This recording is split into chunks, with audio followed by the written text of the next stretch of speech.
मैंने आपको पिछली वीडियो में पढ़ाया था कि कंसोनेंट के साउंड। अब मैं कंसोनेंट के साउंड को आपको बहुत और डिटेल में समझाना चाहता हूँ जिससे आपको बहुत आराम से याद हो जाए। जैसे बी को हम हिंदी में लिखते थे बॉल, तो इंग्लिश में लिखते हैं BALL बॉल। तो इसको आप इसको वर्ड को समझो। बी को बै बॉल, तो बी को क्या बोलते हैं? बै। बी को बोलते हैं बै। हिंदी में जैसे हम लिखते हैं बॉल, तो बी को बै साउंड हो गया, बी का बै बै।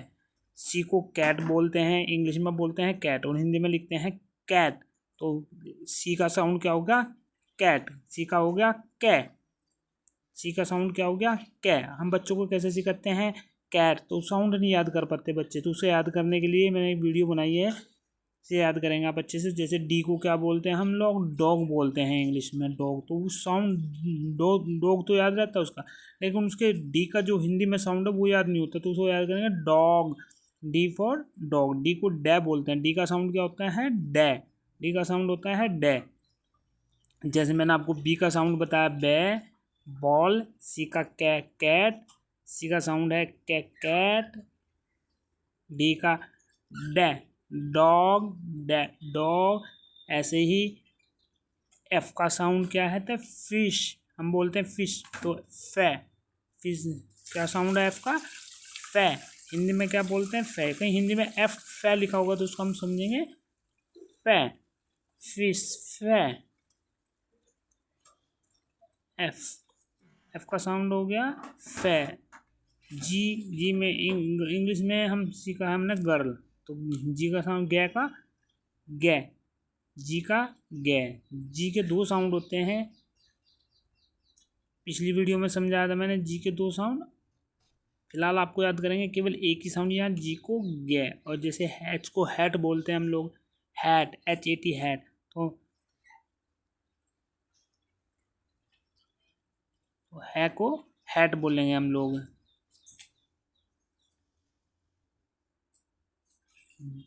जे को इंग्लिश में जग बोलते हैं, जे फॉर जग, जैग जग। तो हिंदी का साउंड क्या निकल कर आएगा? जै।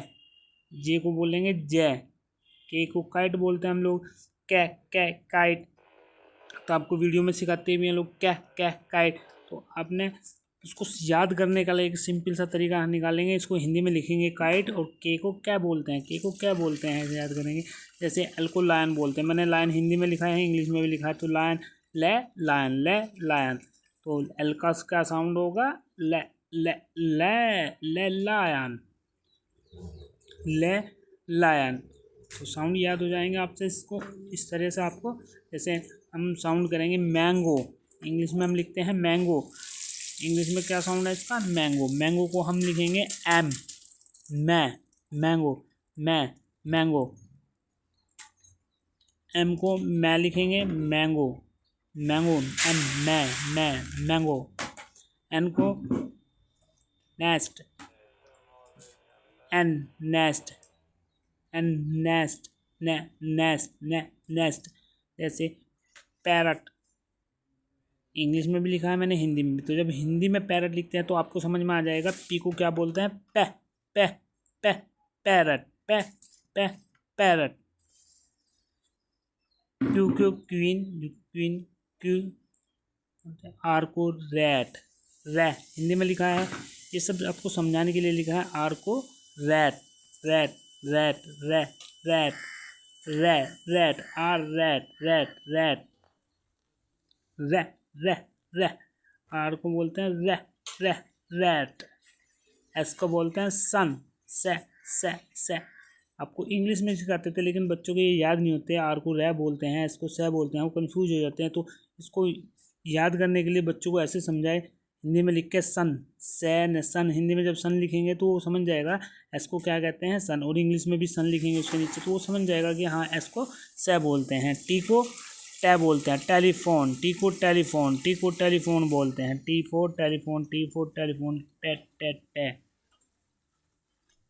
वी को वैन, वी को वै बोलते हैं, वैन वैन। वी को बोलते हैं van, van.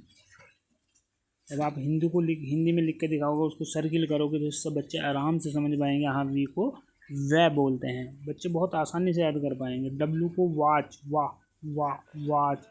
W for watch, W for watch. तो इंग्लिश की वीडियो देखते हैं तो उसमें आपको समझते हैं डब्लू फॉर वाच लिख के नहीं दिखाते हिंदी में, तो उसको आपको याद नहीं होते। एक्स को एक्स बोलते हैं, एक्स मस्ट्री, एक्स एक्स।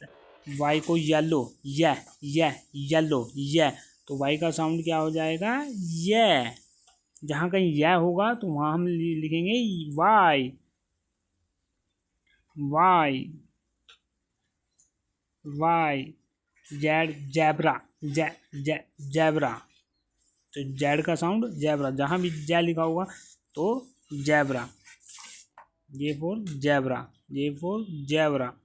ये आपका जे का साउंड होगा। आप आराम से इस तरह साउंडों को याद करेंगे, बच्चों को समझा कर लिख के हिंदी में समझाएंगे तो उसको आराम से याद हो जाएगा।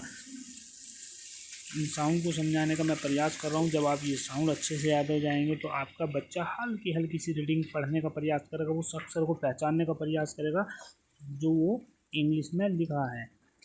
अब इन सारे अक्षरों को आराम से बच्चों को समझाइए और उनसे आराम से पूछते रहिए कि M4 क्या होता है, मैं का साउंड क्या होता है, P का साउंड क्या होता है, R का साउंड क्या होता है, S का साउंड क्या होता है, उसको समझाइए। और जब उसको समझ में एक बार साउंड आ जाएंगे तो धीरे धीरे फिर अक्षरों को पढ़ने का प्रयास करेगा, फिर इंग्लिश में भी पढ़ने का प्रयास करेगा। अभी मैं आपको थोड़े थोड़े और अक्षर अगली वीडियो बनाऊंगा तो उसमें और कुछ डिटेल में समझाऊंगा इंग्लिश पढ़ने के तरीके को।